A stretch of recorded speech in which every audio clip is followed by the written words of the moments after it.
चीन सीमांत नामग्या गांव में ऐतिहासिक तीरंदाजी मुकाबले का प्रारंभ हुआ। यह तीरंदाजी खेल नामग्या गांव में सदियों से चला आ रहा है, जिसमें नामग्या गांव के ग्रामीण हिस्सा लेते हैं और तीरंदाजी खेल का आयोजन करीब 3 से 4 दिनों तक चलता है। मान्यताओं के अनुसार यह तीरंदाजी का खेल गांव में प्रवेश बुरी शक्तियों को गांव से बाहर निकालने के मकसद से खेला जाता है और गांव के हर घर से एक परिवार इस खेल में हिस्सा लेते हैं। नमग्या गांव में तीरंदाजी खेल में बर्फ के बीच एक बर्फ के साथ मिट्टी और लकड़ी के टुकड़ों को खड़ा किया जाता है, जिस पर निशाना साधा जाता है। जिसमें व्यक्ति या तीरंदाजी दल के व्यक्ति को निशाना सही निशाने पर लग जाता है, उसे विजेता माना जाता है। इस तीरंदाजी खेल के समय स्थानीय देवी देवताओं की पूजा भी की जाती है और तीरंदाजी खेल समाप्ति के उपरांत सभी ग्रामीण ईश्वर से गांव के सुख समृद्धि और गांव में वर्ष भर सभी लोगों के खेतों में अच्छी फसल की कामना भी करते हैं। क्षेत्रीय अस्पताल सोलन में बीते काफी समय से मरीजों को सर्जन और ओडीए की सुविधा नहीं मिल पा रही। इसको लेकर अस्पताल में आने वाले मरीजों को भी काफी असुविधा का सामना करना पड़ रहा था। इसी को देखते हुए स्वास्थ्य विभाग सोलन ने स्वास्थ्य मंत्री और सोलन के विधायक कर्नल धनीराम शांडिल को एक पत्र भी सौंपा था, जिस पर उचित कार्रवाई करते हुए स्वास्थ्य मंत्री ने निर्देश जारी किए हैं। उसके बाद आज यानी 1 फरवरी से अस्पताल में लोगों को ओडीए और सर्जन की सुविधा मिल पा रही है।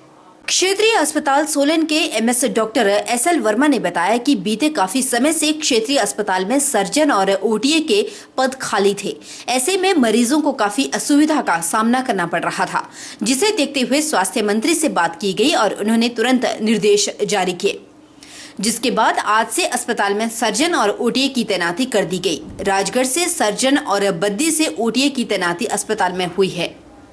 सरकार का हमारे माननीय स्वास्थ्य मंत्री जी, हमारे माननीय मुख्यमंत्री महोदय, जिनके प्रयास रंग लाए हैं, जिन्होंने अपने एफर्ट से सोलन हॉस्पिटल की समस्या को समझा और यहाँ पर आदेश किए तुरंत कि जैसे ही मैंने 26 जनवरी को बात की थी और अगले दिन ही मेरे पास जो है ना ये मैसेज आ गया था कि एक सर्जन जो है ना और एक ओटीए हमारे पास आने हैं, जल्दी ही आने हैं। और आज बड़ी खुशी की बात है, बड़ा हर्ष का विषय है कि आज वो जो है ना हमारे सर्जन राजगढ़ से यहाँ पर ज्वाइन कर गए हैं और ओटीए भी बद्दी से हमारे पास ज्वाइन कर गए हैं और आते ही हमारे सर्जन ने अपना कार्यभार संभाल लिया है।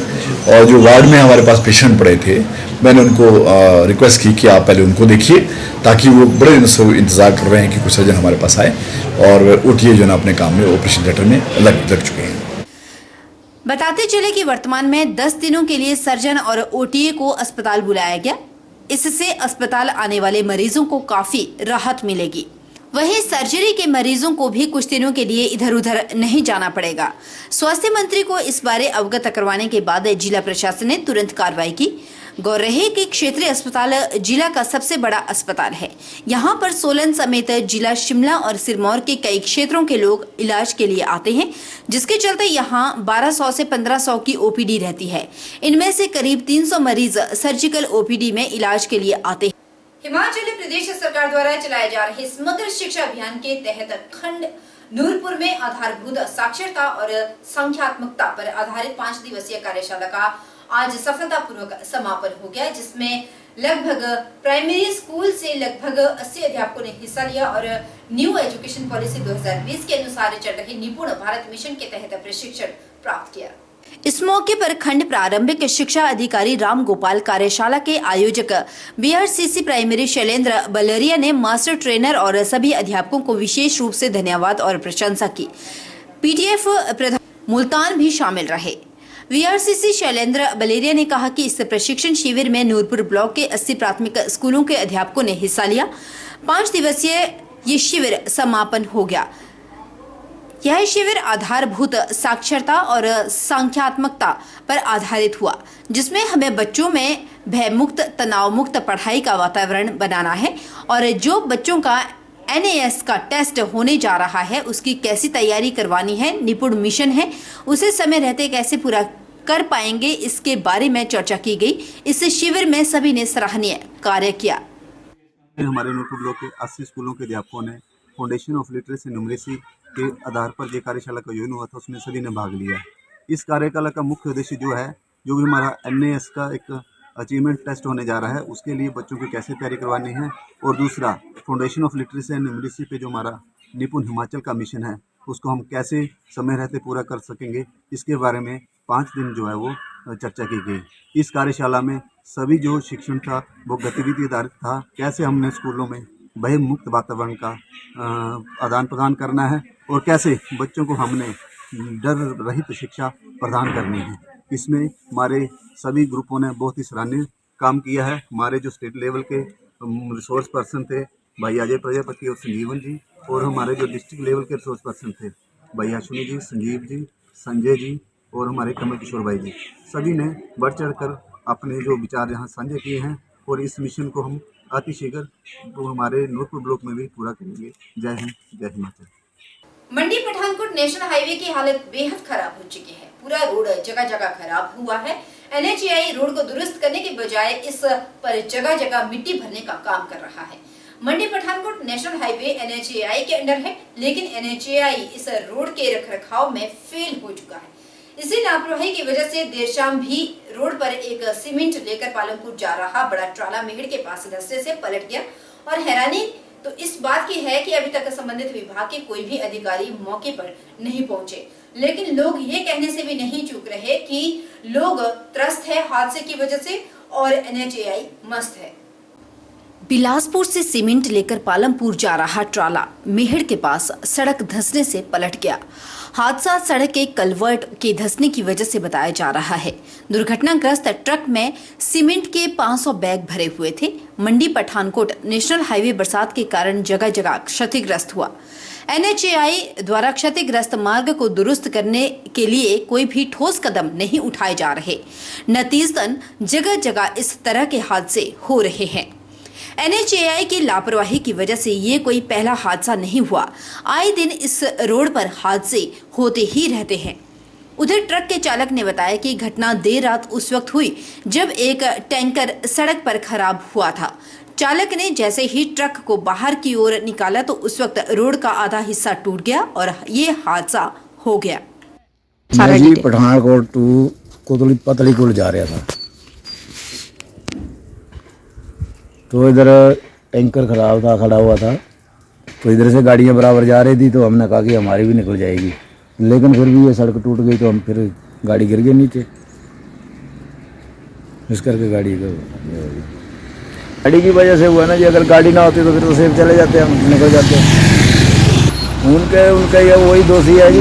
दूसरा जो 7 बजे की यहाँ पे गाड़ी खराब है, तो कर्मचारियों को देखना चाहिए था कि इसका गाड़ी खराब है तो इसको टर्न से पहले हटवा देना चाहिए था। कितनी परेशानी होती, बड़ी गाड़ी है, इसको अगर टर्न के लिए खुली जगह चाहिए। उधर स्थानीय लोग इस हादसे के लिए सिर्फ NHAI को ही जिम्मेवार ठहरा रहे हैं। लोगों के मुताबिक NHAI वाले सड़क पर पड़े गड्ढे मिट्टी से भर रहे हैं। वो रेत बजरी की जगह मिट्टी डालते हुए नजर आते हैं और अपनी ही मनमर्जी करते हैं। वो कई बार इस मामले में सभी से बात भी कर चुके, यहाँ तक कि वो प्रशासन से भी गुहार लगा चुके, लेकिन किसी ने उनकी एक ना सुनी।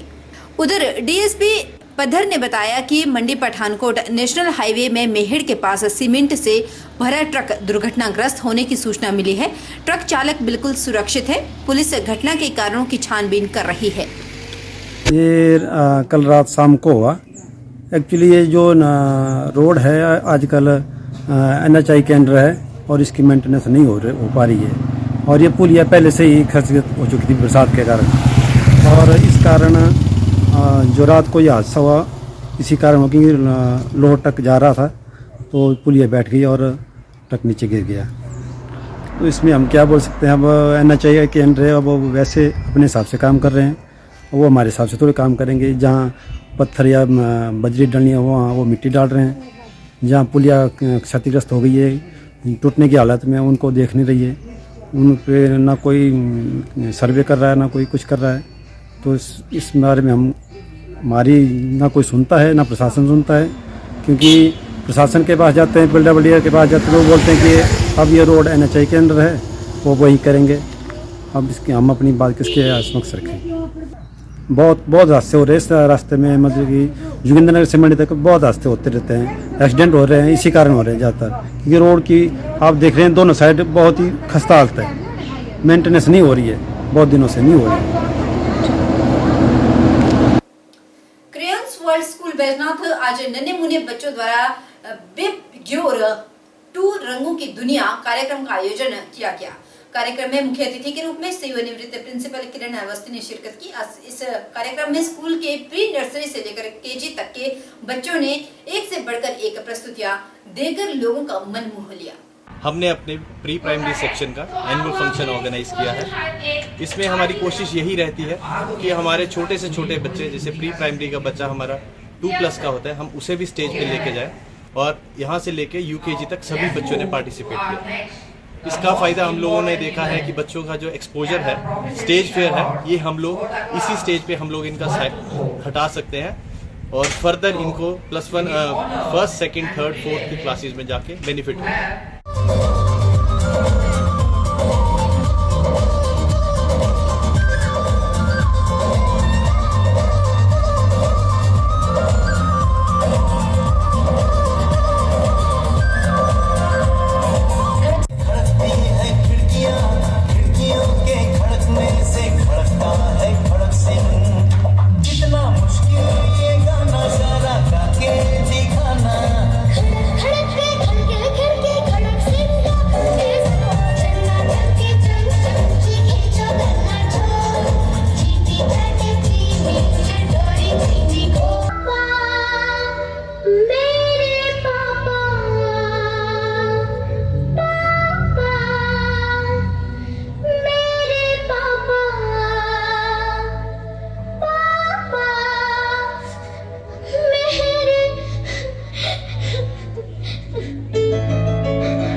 बुलेटिन में इतना ही।